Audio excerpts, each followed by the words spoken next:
Le ministre du Tourisme a encore déclaré il y a 48 heures qu'il allait faire tout ce qui était en son pouvoir au cabinet Corona pour permettre enfin le retour des touristes à partir du 1er octobre.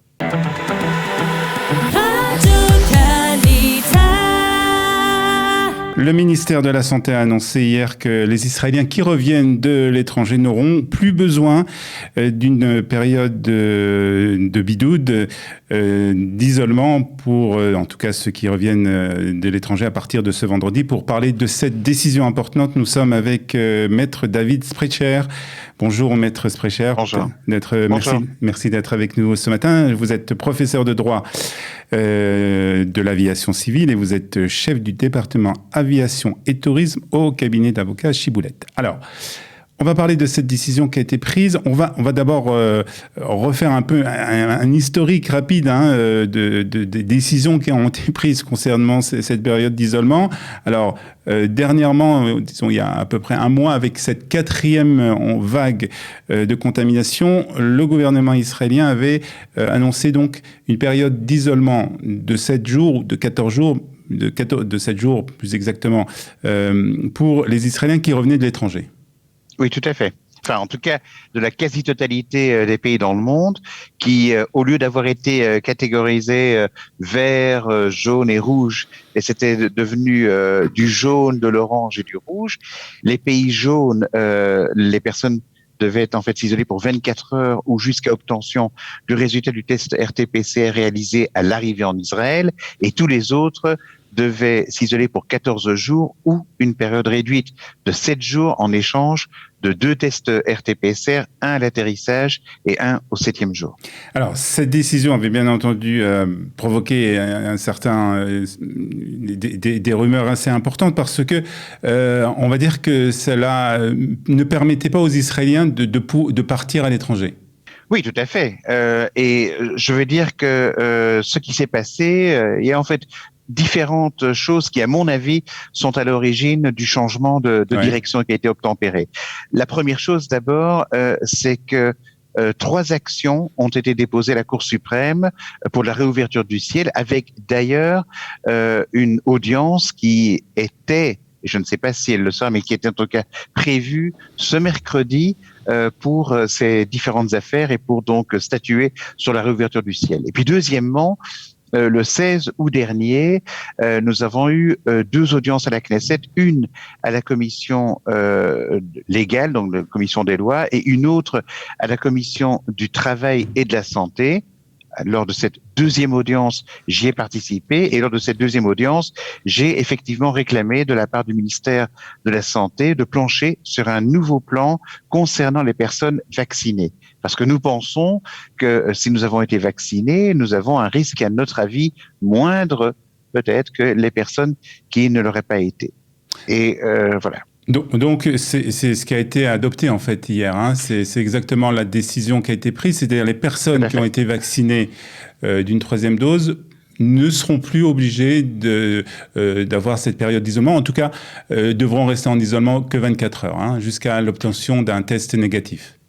Oui, de toutes les manières, ce qui reste encore aujourd'hui d'actualité, ce sont en fait 2 tests à effectuer. Le premier test dans les 72 heures précédant le décollage du vol retour vers Israël, un 2e test à l'atterrissage à Ben Gurion, et donc en fonction de ces 2 tests, si ces personnes soit ont été vaccinées avec une 3e dose, soit avec les 2 doses de Pfizer, pour autant que une période de maximum un peu plus de 5 mois aurait été passée. On pense également que la nouvelle décision qui a été acceptée hier soir, c'est aussi une sorte d'incentive, une sorte de petites carottes, on allait dire, pour que le maximum d'Israéliens aillent prendre cette 3e dose de vaccin Pfizer. Alors ça va encourager bien entendu les Israéliens à prendre cette 3e dose, mais ça va aussi encourager les Israéliens à aller à l'étranger. Alors est-ce qu'il n'y a pas quand même quelque part, parce qu'on sait qu'à l'étranger il y a beaucoup il y a des deltas, il y a des toutes sortes de variantes qui courent. Est-ce que ça ne va pas encourager peut-être une nouvelle vague ici en Israël ? Comme de nombreuses personnes, et notamment la personne, le professeur qui était à la tête du service de santé du ministère de la Santé jusqu'au mois de février dernier, le professeur Groutot, l'a récemment déclaré, et d'ailleurs l'a même indiqué dans la 3e action qui a été déposée à la Cour suprême. On doit maintenant apprendre, et il n'y a rien à faire, à vivre avec avec la Covid-19. Il y a rien d'autre.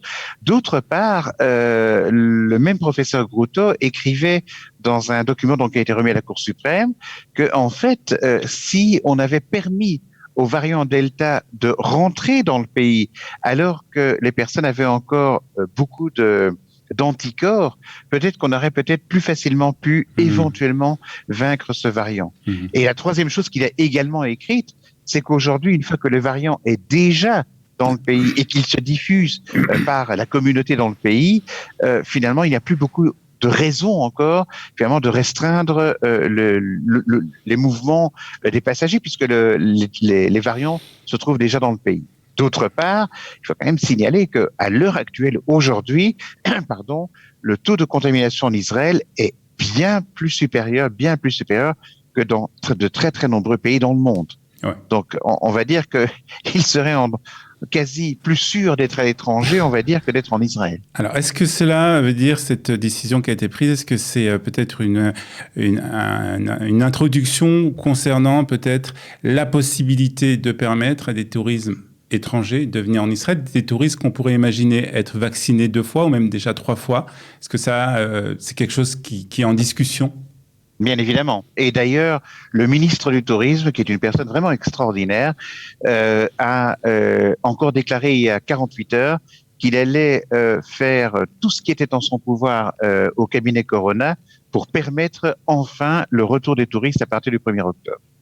C'est-à-dire c'est quelque chose vraiment dont on parle, quelque chose qui d'après vous, vous êtes vraiment dans ces discussions, puisque vous suivez ça de très près, c'est quelque chose qui serait possible peut-être d'ici le 1er octobre, bien qu'on en a parlé déjà pendant l'été, on en a parlé le 1er juillet, après le 1er août, mais là, c'est quelque chose qui est plus réalisable d'après vous?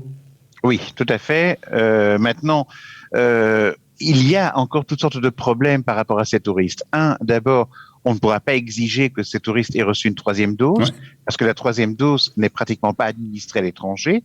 Et deuxièmement, un autre problème également concernant la qualité des vaccins des personnes entrantes, dans ce sens que dans pas mal de pays, les personnes ne sont pas vaccinées avec des vaccins de type Pfizer ou Moderna, mais plutôt avec des vaccins de type Sinopharm, Sputnik, des vaccins indiens, par exemple, également, qui ne sont, en tout cas aujourd'hui, pas reconnus par le ministère de la Santé israélien. Donc là, il y aura un grand travail à faire également là-dessus, bien évidemment. Très bien. En tout cas, on suivra aussi ça de très près, puisque c'est une question qui, bien entendu, est très importante pour nos auditeurs. Merci, en tout cas, Maître Sprecher, d'avoir été ce matin avec nous sur Studio Qualita. Au revoir.